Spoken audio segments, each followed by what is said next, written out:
Bonjour à toutes, bonjour à tous. Nous sommes vraiment ravis de vous retrouver pour notre rendez-vous habituel Courtage TV avec notre partenaire, le groupe April.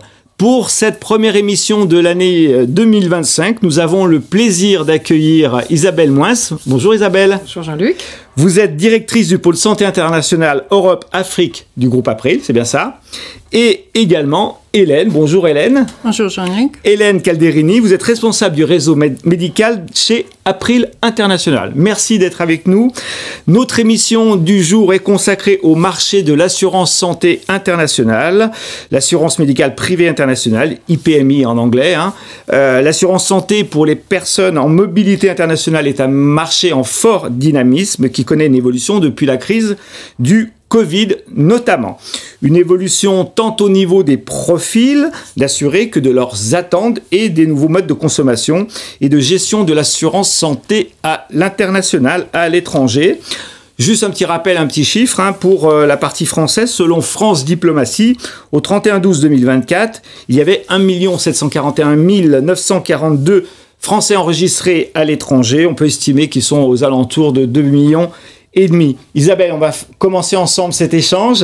Est-ce que vous pouvez nous expliquer pourquoi est-ce que l'on a besoin tout simplement d'une couverture santé quand on n'est pas en France, quand on est à l'étranger ? Oui, souvent quand on part à l'étranger ou qu'on compte s'installer à l'étranger, on ne pense pas à sa couverture santé. On part et on ne prend pas conscience qu'on n'est pas forcément couvert par son régime local. Et donc, les gens se disent parfois, même quand ils partent pour une certaine durée, j'ai une carte bancaire ou j'ai une carte sécurité européenne. Mais ça a des limites, les cartes bancaires. Mais ça a des limites. Ça a des limites, d'une part, en termes de durée. Souvent, elles ne couvrent les soins que sur des durées relativement limitées. Et puis, selon les types de cartes, elles couvrent aussi des soins pour des montants limités. Et si vous partez dans des pays chers, elles ne vous couvrent pas.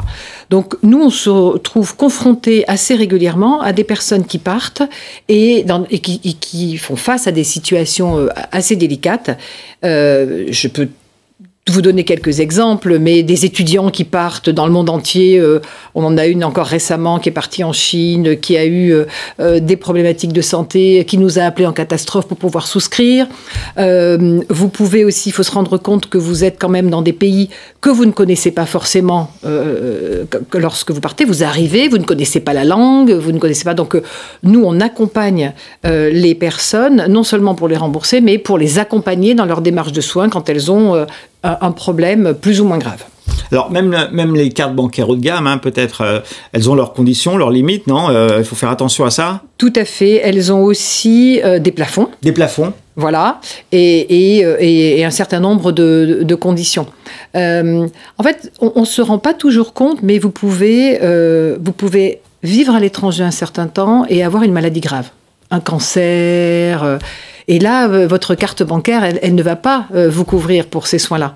Et donc, c'est là que nous prenons évidemment en charge ces pathologies et l'accompagnement des personnes qui va avec tout ça.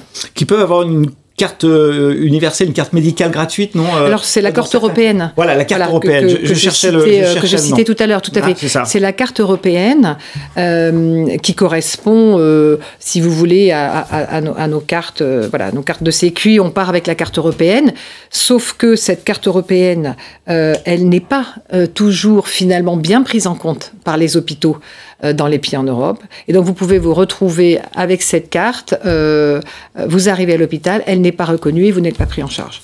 Merci. Donc, ce n'est pas une solution idéale non plus. Qui a vraiment du sens en fait pour les clients, mais aussi pour les courtiers qui nous regardent en termes d'information. Alors, April International, ça n'a échappé à personne, est un des leaders du marché de l'assurance santé pour les personnes en mobilité internationale, pour les étudiants, les salariés, les retraités. Votre métier ne se résume pas à la conception et à la création et à la gestion de produits d'assurance. Est-ce que vous pouvez nous expliquer, Isabelle Moins, plus en détail l'intégralité de votre valeur ajoutée, du service que vous apportez, les missions d'April International ? Tout à fait. Bon, déjà, je tiens peut-être à préciser, quand on dit personne qui part en mobilité ou quand on dit expatrié, on peut avoir affaire à tout type de personnes. Donc, des étudiants, des personnes qui partent travailler de leur propre chef et qui partent en situation individuelle travailler à l'étranger, et puis aussi des entreprises. Donc, nous couvrons, exactement, qui envoient des personnes, des collaborateurs dans des situations différentes vivre à l'étranger. Donc nous couvrons déjà, nous faisons des produits, on conçoit des produits. Pour le spectre intégral, en fait. Tout à fait. Voilà, tout à fait. Alors ce sont des produits assez spécialisés puisque, bon, d'une part, notre métier, c'est bien évidemment d'assurer la problématique de base qui est de rembourser les soins ou les médecins ou les médicaments que vous allez consommer à l'étranger. Ça, c'est la première chose. De les rembourser du mieux possible, quels que soient les coûts de soins à l'étranger, parce que on ne se rend pas toujours compte, mais se faire soigner aux États-Unis, se faire soigner à Singapour, ou se faire soigner en Europe ou dans un pays c'est pas du tout les mêmes échelles de prix que la France. Hein. Exactement, ça n'a rien à voir. Ça n'a rien à voir. On est très vite confronté à une inflation qui est assez terrible. Donc nous, on doit assurer ces couvertures. Ça, c'est la première chose. Et puis la seconde chose, c'est un petit peu ce que je vous disais au début, c'est que on veut vraiment, et on travaille tous les jours à simplifier l'accès aux soins. Et c'est pour cette raison que nous avons des plateformes avec des collaborateurs sur les 3 continents, des plateformes que nos assurés peuvent contacter à tout moment, avec des collaborateurs qui parlent toutes les langues, pour pouvoir guider nos assurés vers des lieux de soins, le cas échéant, parler avec les hôpitaux pour accompagner l'assuré dans un parcours de soins. Hélène vous le redira, mais nous avons des médecins qui travaillent avec nous, qui peuvent aussi vous conseiller sur des protocoles médicaux. Et j'insiste beaucoup parce que finalement, dans notre métier, ce qui était, il y a quelques années, un métier de remboursement du soin, voilà, a beaucoup évolué, en tout cas chez April. Exactement, un métier de service. 24/7, hein. Tout à fait. 24/7, c'est important à le dire aux très nombreux courtiers qui nous regardent et qui veulent sécuriser, en fait, par rapport à leur clientèle. Ça, c'est important. Donc, vous les accompagnez pour les soins courants comme en cas d'urgence. Vous avez des outils technologiques aussi à disponibilité ? On investit beaucoup sur des outils digitaux. Parce que, et notamment, on a une application que nos assurés ont sur leur téléphone, qui est finalement leur point de contact permanent avec nous. Sur cette application, ils vont pouvoir envoyer leur feuille de soins pour se faire rembourser, mais ils vont aussi trouver les listes d'hôpitaux avec des rankings, les hôpitaux que nous recommandons. Ils vont aussi avoir accès à des services de téléconsultation, parce qu'on ne se rend pas toujours compte, mais finalement, vous pouvez partir dans n'importe quel pays du monde et vous n'avez pas forcément un médecin spécialisé à proximité. Donc, vous avez accès sur notre appli à de la téléconsultation, là aussi, dans toutes les langues, avec des médecins capables de délivrer des ordonnances dans tous les pays. Ce qui est aussi un sujet. Et puis récemment, on a lancé une carte que l'on appelle EasyPay Card, qui permet à nos assurés de pouvoir, on leur verse un montant, le montant qui correspond à ce qu'ils sont censés payer pour un soin. On leur envoie sur la carte qui est sur leur téléphone et ils peuvent payer en direct. Donc ils n'ont pas à avancer les frais. Directement, et ça c'est considérable hein, quand les montants peuvent être, on l'a vu tout à l'heure, assez impressionnants. Vous développez, hein, ça n'a là encore échappé à personne. Vous développez beaucoup. Vous pouvez nous en dire un petit peu plus, Isabelle Moins ? Alors aujourd'hui, on est présent dans 14 pays. Ouais. En termes d'implantation. On a la carte derrière vous, d'ailleurs. On a la carte derrière moi, voilà. Et nous couvrons nos assurés dans 180 destinations. D'accord ? Mais on est présent physiquement dans 14 destinations parce qu'en fait, on est face à un métier qui évolue beaucoup, on l'a dit, mais qui évolue aussi beaucoup d'un point de vue de la réglementation et de la compliance. Donc, dans bien des pays, il faut que nous ayons des produits qui soient dits compliant, qui respectent la réglementation locale. Et ça nous demande de travailler avec des assureurs locaux. Ça nous demande un certain nombre de choses et c'est pour ça que on a des implantations. Aujourd'hui, nous couvrons 150 000 assurés à peu près. Voilà, et puis on se développe beaucoup. On a une forte en termes de pays, vous l'avez peut-être 180 destinations. 180 destinations. Oui. D'accord, Ouais. c'est considérable donc. Et quelques milliers ou millions de partenaires de santé, comment? Alors, on a un réseau médical de environ 2 millions de partenaires santé dans le monde. D'accord. Donc un bel ancrage, un beau développement. On a fait une petite enquête, Isabelle et Hélène, la semaine passée auprès des courtiers de proximité sur le sujet justement de la santé internationale et de la mobilité, en leur posant la question de savoir si, selon eux, en fait, l'assurance santé internationale était un marché porteur ou à fort potentiel. 83,33% des courtiers interrogés qui ont répondu considèrent l'assurance santé comme un marché porteur. Donc c'est plutôt un bon signal. Aujourd'hui, qu'est-ce qui différencie April International des autres acteurs du marché? Alors, je crois que le premier point, c'est le niveau de service que nous prétendons apporter. Ça, j'ai longuement insisté là-dessus, mais avec ces plateformes multilingues, cet accompagnement 24/7, etc. Ça, c'est vraiment la première chose.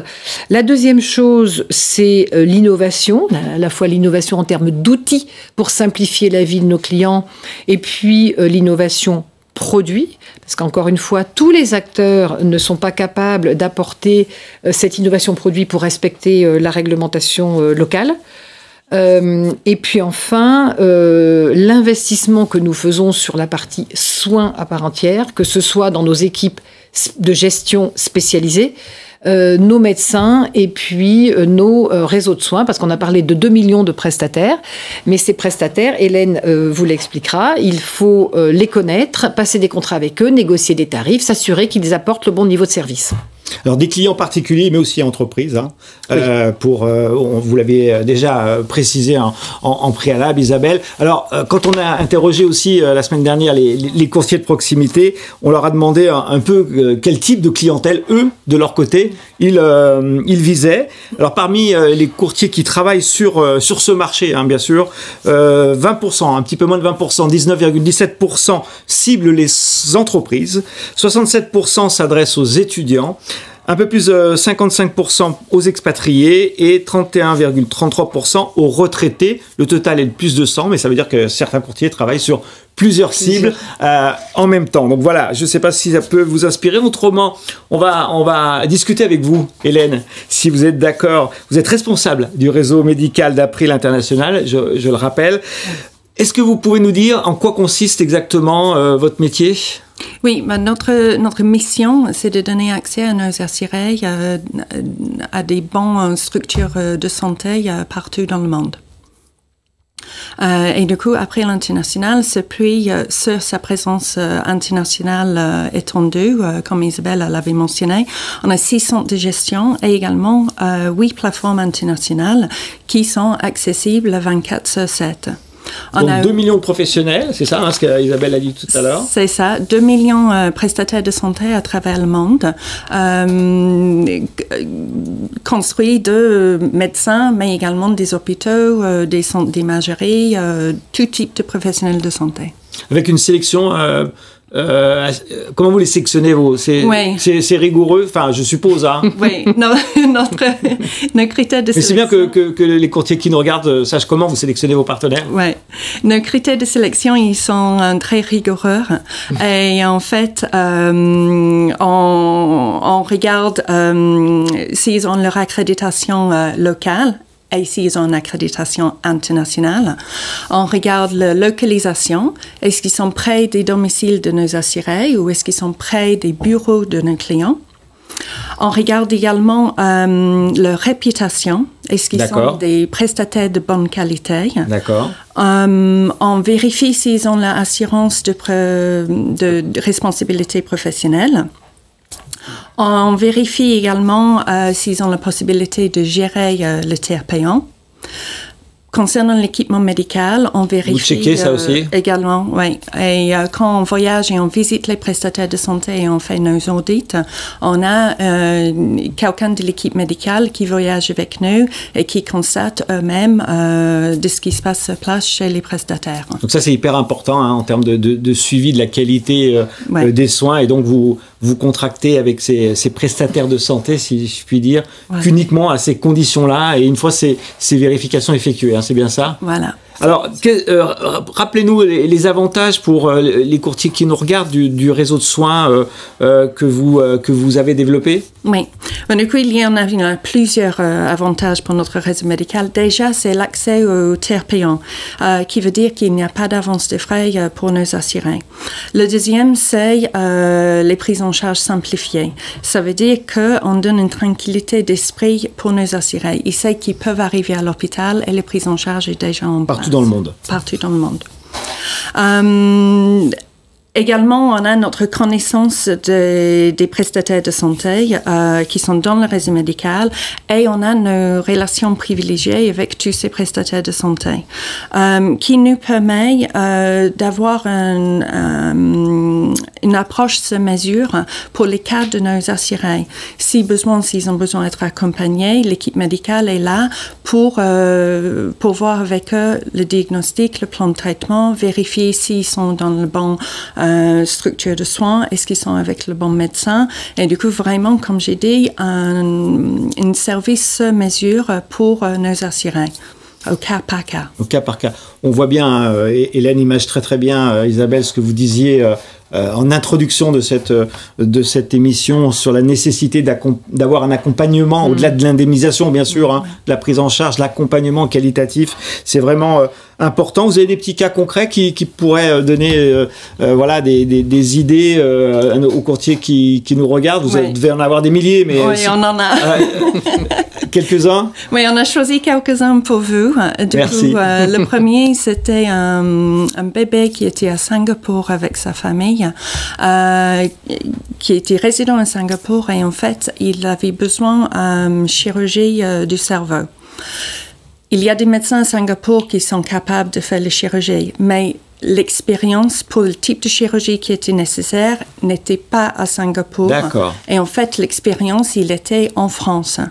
Et nous, on a proposé à la famille française de revenir en France et d'être suivi et d'avoir la chirurgie avec un professeur à l'hôpital Necker ici à Paris. D'accord, donc vous avez décidé de faire l'opération plus tôt en France compte tenu des évaluations que vous aviez faites avant. Voilà, et du coup, avec l'équipe médicale et ensuite avec les équipes d'administration, on a accompagné toute la famille pour venir en France. Donc on a pris en charge les billets d'avion, on a mis en place les rendez-vous pour voir le professeur et on a mis en place, bien sûr, la prise en charge. Ce qui est appréciable dans ce genre de situation dramatique, d'avoir tout ce soutien logistique. Oui. Oui. Un autre exemple Un autre exemple, c'est le cas de notre Easy Pay Card. D'accord, qu'Isabelle évoquait tout à l'heure. Exact. Et du coup, ça, c'était pour un assuré qui s'est trouvé en Australie et qui n'avait pas l'argent pour payer les examens qu'il devait faire sur place. Du coup, nous, on a émis la carte et au moment, quand il est allé chez le prestataire pour payer pour les soins, il a pu payer directement avec la carte. D'accord. Donc ça, c'est une facilité. Un petit dernier ou pour la route ou pas? J'ai une troisième. Allez. Parce que c'est des histoires concrètes. C'est la vraie vie de. C'est la vraie vie des expatriés et du stress dans lequel on peut se trouver face à une situation médicale compliquée. C'est ça. Et on commence à voir de plus en plus d'acharnement thérapeutique dans le réseau médical avec certains des médecins. Et du coup, on a eu un cas d'un assuré qui était, un cas à Singapour, mais il était à Singapour et il avait mal au dos depuis une semaine. Il a vu le médecin, mal au dos. D'accord. Il a vu le médecin qui lui a proposé tout de suite une chirurgie de dos. Du coup, bien sûr, l'assuré a écouté ce qui était dit, mais il nous a contactés pour savoir ce qu'il fallait faire. Et en fait, comme notre équipe médicale est très au courant de ce qui se passe à Singapour, on a pu discuter avec l'assuré, on a pu proposer un traitement conservateur et l'assuré a pu faire plusieurs séances de physiothérapie, kiné. Et il n'avait pas besoin. Il a échappé à l'opération. Il a échappé, oui. Il n'en avait pas besoin, voilà. Malgré ce qui lui avait été conseillé par le praticien local. Exact. Donc là, effectivement, une bonne expertise, un bon exemple concret. Pour les courtiers, Isabelle Moins, qui nous regardent, on a déjà pas mal survolé la valeur ajoutée par April sur ce sujet de la santé internationale. C'est quoi votre proposition de valeur si on devait la synthétiser ? Alors, la première chose, c'est d'être garanti pour un courtier que son client va être bien accompagné. Ça, je pense que dans son devoir de conseil et puis l'attachement qu'ils ont à leurs clients, on sait que nos courtiers sont vraiment attachés à ça et donc on s'attache à être un partenaire de confiance pour eux. Ça, c'est vraiment la première chose. La deuxième chose, c'est que je pense que nous faisons partie des acteurs qui ont la plus large gamme du marché. Vous le disiez dans votre enquête, en fait, un expatrié, ça peut être un étudiant, ça peut être un retraité, ça peut être une entreprise qui envoie des collaborateurs, etc. Donc nous, on a une panoplie déjà qui va couvrir tout ça. Ça, je pense que pour les courtiers, ça leur facilite le sourcing, on va dire. Ce sont des offres, il faut bien le dire, quand même à forte valeur. Et donc pour un courtier, c'est important, puisque vous l'avez compris, on a un grand nombre de pays qui sont extrêmement coûteux d'un point de vue soins. Donc évidemment, les primes sont relativement élevées pour certaines destinations. Donc ce sont aussi des offres à forte valeur pour le courtier. Et puis, on s'attache à gérer toute la complexité pour le courtier, à gérer, à l'aider, à l'accompagner. Vous savez que ça fait partie de l'ADN d'April. Hein. Les courtiers, pour nous, sont des partenaires. Et donc, on a cet ADN d'April, d'accompagnement, de proximité. Donc vous avez des courtiers qui vont être spécialisés dans la santé internationale et puis bien d'autres courtiers qui ne le sont pas, mais qui ont des clients. N'importe quelle famille va avoir à un moment donné besoin d'envoyer, va connaître quelqu'un, va avoir un membre de sa famille qui part, ou un étudiant ou un enfant, etc. Donc ils peuvent du coup proposer, même s'ils ne sont pas spécialisés. Ils peuvent proposer nos offres et on va être là. Avoir des clients qui assurent en IRD, en MRH, qui ont un besoin ponctuel sur l'assurance santé internationale. Exactement. Donc il faut y penser. Il faut y penser, il faut poser la question et donc on est là et on va être là pour les accompagner, pour la souscription, les former. On a des équipes qui sont dédiées et qui peuvent former les courtiers sur ces produits-là. Donc on les accompagne, voilà. Et puis enfin, on met à leur disposition des outils. On a Aprilon, qui est un outil sur lequel ils peuvent retrouver l'ensemble de nos produits et tous les parcours de souscription. Bon, je crois qu'on a fait un petit peu le tour. Un petit mot de conclusion, non ? Pas particulièrement. Écoutez, merci en tout cas d'avoir participé à ce plateau. Je vous rappelle que le sujet, pour ceux qui ne l'avaient pas vu, c'est Assurance Santé Internationale, une offre de service pour accompagner au mieux vos clients. Je crois vous avez dit, mesdames, l'essentiel. Isabelle Moins, merci de votre présence. Je rappelle que vous êtes directrice du pôle santé international Europe-Afrique du groupe April. Hélène Calderini, merci de votre présence et vous êtes responsable du réseau médical April International. Merci beaucoup, merci à vous tous de nous avoir regardés et puis on se retrouve bien sûr très bientôt pour un nouvel épisode, une nouvelle émission de Courtage TV by April.